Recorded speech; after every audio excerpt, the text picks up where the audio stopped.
Eh bien les amis, est-ce que ça vous dirait de dessiner deux beaux gosses?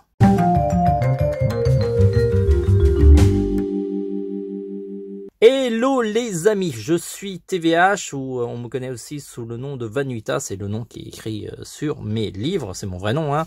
Et donc ce sont des ouvrages pour apprendre à dessiner, je réalise pas mal d'ouvrages comme ça depuis des années et j'apprécie ça parce que du coup je vois vos dessins et vos encouragements me vont droit au cœur. On a mis les liens dans les commentaires et donc à chaque fois que vous achetez l'un de ces ouvrages, non seulement vous me soutenez dans mon travail, mais en plus vous apprenez à dessiner. Donc ça fait d'une pierre deux coups.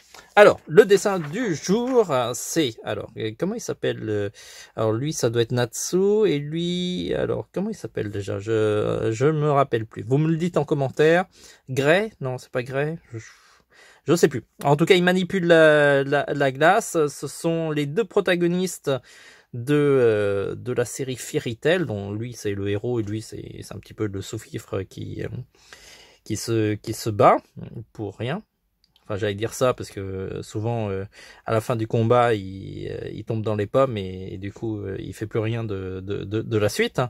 Mais bon, bref, c'est de la chair à canon.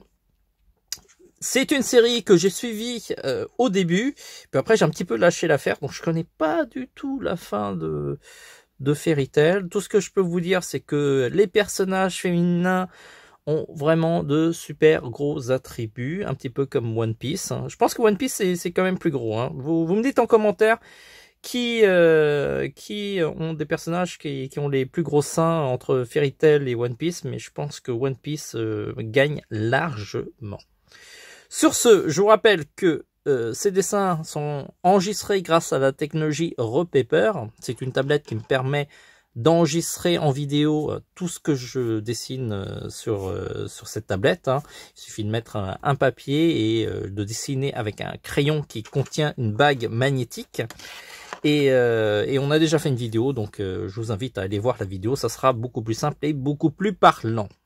Sur ce, avant de partir, n'oubliez pas de vous abonner, de liker, de faire plein de commentaires, même des commentaires qui servent à rien. Vous dites coucou, c'est moi, je suis là, first, second, third. Bon bref, vous comptez soit en français, soit en anglais, peu importe. Mettez un commentaire à la con, c'est pas très grave parce que tout ça, ça aide à YouTube de nous dire que waouh, on est super populaire et on met cette vidéo en top 1 et on met les autres vidéos où il y a personne qui parle à la fin, au fin fond du Tibet. Donc ça c'est le principe, c'est pour ça que chaque fois que vous voyez un youtubeur, on est tous là en train de chiner, s'il vous plaît, cliquez sur like, abonnez-vous parce que sinon on va pleurer et nos parents vont nous virer de chez nous. Voilà. Oui, je sais, à la fin de ces vidéos, j'aime bien toujours dire des conneries et je pense que j'en ai dit pas mal dans cette vidéo, donc je pourrais avoir plein de commentaires. Sur ce, à partir de maintenant, on a 2 minutes pour faire ce dessin facile.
bravo d'avoir suivi cette vidéo jusqu'au bout. Je vous rappelle que TVH Land, c'est pas seulement que des vidéos sur YouTube, c'est aussi un site internet sur www.tvhland.com. Sur le site, vous allez pouvoir retrouver une boutique en ligne qui vous permettra d'acheter plein de matériel de qualité. Et la preuve, c'est que la plupart de nos vidéos de tutos de dessin sont réalisées grâce à ce matériel. Du coup, on connaît bien nos produits et vous avez la démonstration de la qualité de ces produits. Si vous voulez étendre les leçons de dessin, vous avez aussi plein de leçons de dessin sur le site dans la rubrique leçons de dessin. Et vous allez pouvoir retrouver par exemple les dessins faciles en 2 minutes. Vous allez avoir une liste longue comme le bras et vous allez pouvoir ainsi faire des dessins pendant des heures. Si vous voulez prolonger l'expérience de TVH Land, on est aussi sur les réseaux sociaux, Facebook, Twitter, Pinterest, Instagram et bien entendu YouTube pour les vidéos. Sur ces réseaux sociaux que je vous invite à vous abonner, vous allez pouvoir avoir des avant-premières sur les leçons qu'on fait sur le site. Il y a des croquis de travail qui n'auront pas toujours des vidéos, mais vous allez pouvoir voir un petit peu les croquis de travail qui ont permis de travailler pour faire ces leçons, ainsi que d'avoir toutes les actualités sur les arrivages de matériel de dessin ainsi que nos coups de cœur du moment. Voilà. Sur ce, on se dit à très vite. Visitez bien le site tvhland.com et en attendant, dessinez bien.